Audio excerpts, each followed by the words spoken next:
धारणीय विकास पर्यावरण और अर्थव्यवस्था दोनों एक दूसरे पर निर्भर करते हैं और एक दूसरे के लिए अत्यंत आवश्यक भी हैं।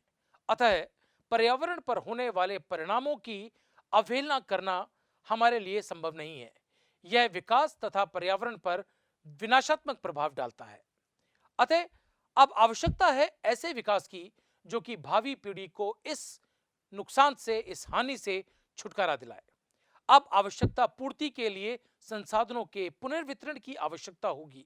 एडवर्ड बारवियर ने बुनियादी स्तर पर गरीबों के जीवन के भौतिक मानकों को ऊंचा उठाने के संदर्भ में आय, वास्तविक आय, शैक्षिक सेवाएं, स्वास्थ्य देखभाल, सफाई, जल पूर्ति आदि के रूप में परिणात्मक रूप के मापों को अध्ययन किया है। शैक्षिक सेवाएं, स्वास्थ्य देखभाल, सफाई, जल पूर्ति इत्यादि के रूप में तुलनात्मक रूप से मापने को कहा है। अन्य शब्दों में हम कहें कि धारणीय विकास का लक्ष्य गरीबी की समग्र दरिद्रता को कम करके उन्हें चिरस्थायी व सुरक्षित जीविका निर्वाह संसाधन उपलब्ध कराना है, जिससे संसाधन अपक्षय, पर्यावरण अपक्षय, सांस्कृतिक विघटन और सामाजिक अस्थिरता न्यूनतम हो। इस तरह धारणीय विकास का अर्थ उस विकास से लिया जाता है जो सभी की, विशेष रूप से बहुसंख्यक निर्धनों की बुनियादी आवश्यकताओं जैसे रोजगार, भोजन, ऊर्जा, जल, आवास आदि की पूर्ति करे और इन आवश्यकताओं की पूर्ति कृषि, विनिर्माण, बिजली और सेवाओं की वृद्धि से सुनिश्चित हो। धारणीय विकास की रणनीति ऊर्जा के गैर पारंपरिक स्रोतों का उपभोग को जानना भी आवश्यक है।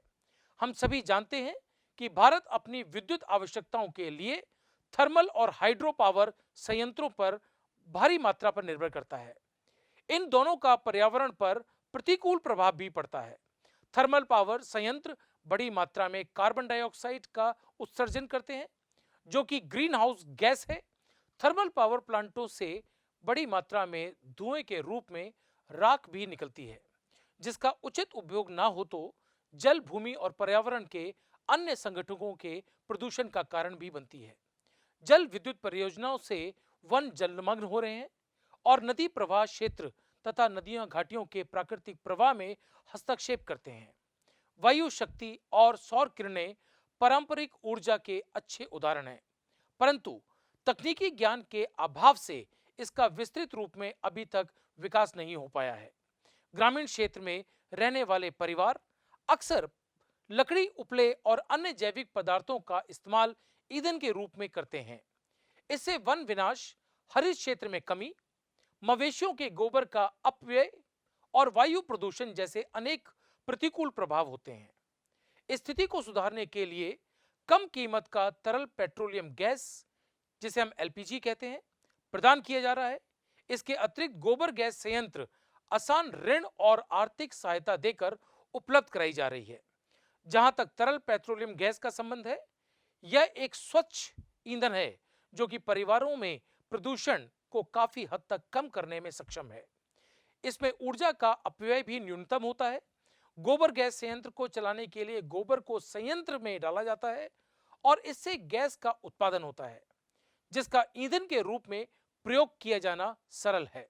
यह एक बहुत ही अच्छा जैविक उर्वरक है और मृदा अनुरूपता को उत्पन्न करता है। शहरी क्षेत्रों में उच्च दाब प्राकृतिक गैस, जिसे हम सीएनजी कहते हैं, यह प्रदान की जा रही है। दिल्ली में सार्वजनिक परिवहन प्रणाली में उच्च दाब प्राकृतिक गैस के ईंधन के रूप में प्रयोग किया जा रहा है। वायु प्रदूषण बड़े पैमाने पर कम हुआ है। पिछले कुछ वर्षों में हवा स्वच्छ हुई है। अन्य भारतीय शहरों में भी सीएनजी के उपभोग को लगातार प्रोत्साहित किया जा रहा है। जिन क्षेत्रों में हवा की गति आमतौर पर अत्यंत तीव्र होती है, उन स्थानों पर पवन चक्कियों से बिजली प्राप्त की जा सकती है। ऊर्जा का यह स्रोत पर्यावरण पर कोई प्रतिकूल प्रभाव नहीं डालता। हवा के साथ साथ टरबाइन घूमते हैं और बिजली उत्पन्न करते हैं। इससे प्रारंभिक व्यय बहुत ही न्यूनतम है, लेकिन लाभ असंख्य हैं, जो कि इसकी लागत को न्यूनतम करने में सहयोग देते हैं।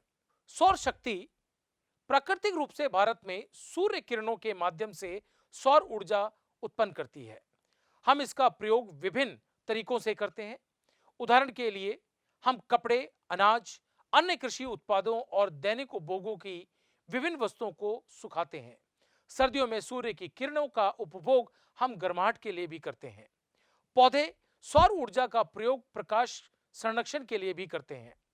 अब सोलर सेलों की मदद से सौर ऊर्जा से विद्युत में परिवर्तन किया जा सकता है।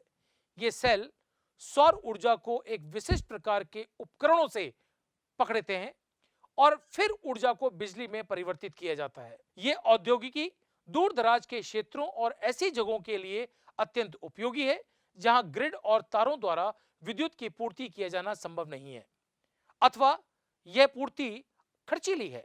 यह औद्योगिकी प्रदूषण से पूर्णतः मुक्त है। हाल के वर्षों में भारत सौर ऊर्जा के माध्यम से बिजली उत्पादन बढ़ा रहा है। लघु जलीय प्लांट, पहाड़ी इलाकों में लगभग सभी जगहों पे झरने पर्याप्त मात्रा में उपलब्ध हैं और ये सभी झरने अधिकांशतः स्थायी होते हैं, जिन पर हम ऊर्जा से टरबाइन लगा के बिजली को उत्पादित करते हैं।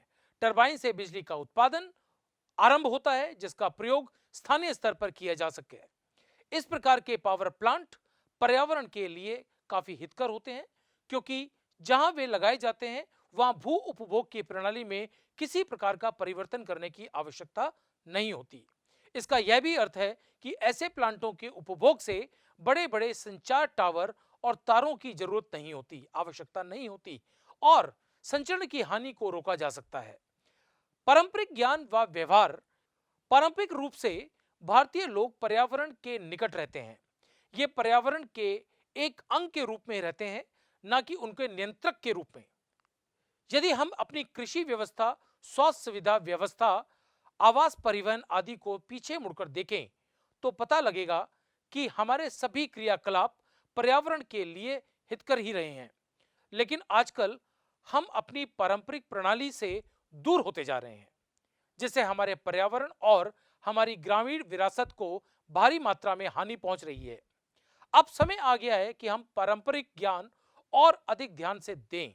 कंपोस्ट खाद की अवहेलना और पूरी तरह से रासायनिक खाद का उपभोग होने लगा है, जिससे उर्वरक भूमि पर बहुत अधिक प्रतिकूल प्रभाव देखा जा रहा है। रासायनिक प्रदूषण से जल व्यवस्था, विशेषकर भूतल जल प्रणाली दूषित हो रही है। यह भी सही है कि प्रत्येक वर्ष सिंचाई की मांग की अपेक्षा पूर्ति कम होती जा रही है। पिछले कुछ सालों से ही पूरे देश में भारी संख्या में किसान विभिन्न जैविक अवशिष्टों जैसे करकट से बनी कंपोस्ट खाद का उपभोग कर रहे हैं।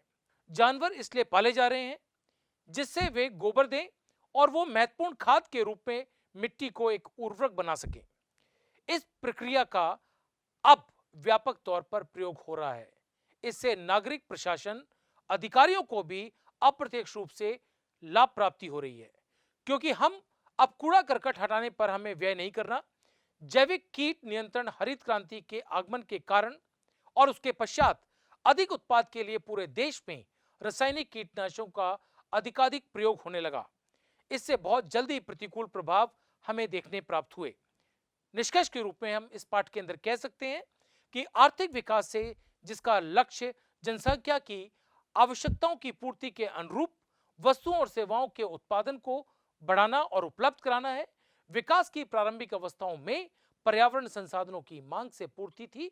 इस विश्व के समक्ष पर्यावरण संसाधनों की बढ़ती मांग समस्याओं के रूप ले चुकी है, लेकिन उनकी पूर्ति अत्यधिक उपभोग व दुरुपयोग की वजह से सीमित रही है।